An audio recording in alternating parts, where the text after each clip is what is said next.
نحمدہ و نسلم و نصلی علی رسولہ الکریم اما بعد۔ آپ سب سے پہلے مرزا انجینئر جہلمی کی یہ گفتگو ملاحظہ کیجیے گا۔ اگر یہ جنگ نہ رکی تو ایران کا یہ کچھ چھوڑیں گے نہیں، جس طریقے سے یہ پیچھے لگے ہوئے ہیں۔ ایران میں اتنی طاقت نہیں ہے کہ وہ اسرائیل کا یا امریکہ کا مقابلہ کر سکے، سیدھی سی بات ہے۔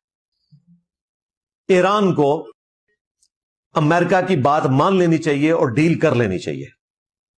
اگر آپ ڈیل نہیں کریں گے تو آپ ان کا مقابلہ نہیں کر سکتے۔ ان کے وزیر نے بات کی، راکچی صاحب نے، انہوں نے کہا ہم تو انتظار کر رہے ہیں امریکنز کا کہ اپنے فوجی بھیجیں یہاں پہ، ہم تو انتظار میں بیٹھے ہوئے ہیں، اور ہم نے اس جنگ کی تیاری پچھلے 40 سال سے کی ہوئی ہے۔ امریکہ کا انشاءاللہ واقعتاً قبرستان بننے جا رہا ہے ایران، اگر انہوں نے یہ غلطی کر لی۔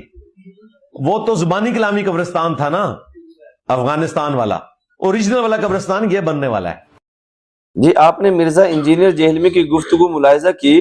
مرزا انجینئر جہلمی ہو اور تضادات کا مجموعہ نہ ہو، یہ ممکن نہیں ہے۔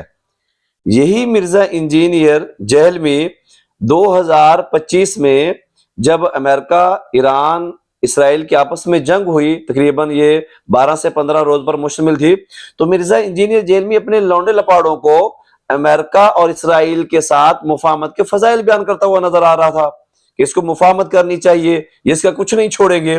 لیکن یہی مرزا انجینئر 2026 میں اس کی ٹون اور نظر آئی کہ ایران اسرائیلیوں اور امریکیوں کا انتظار کر رہا ہے۔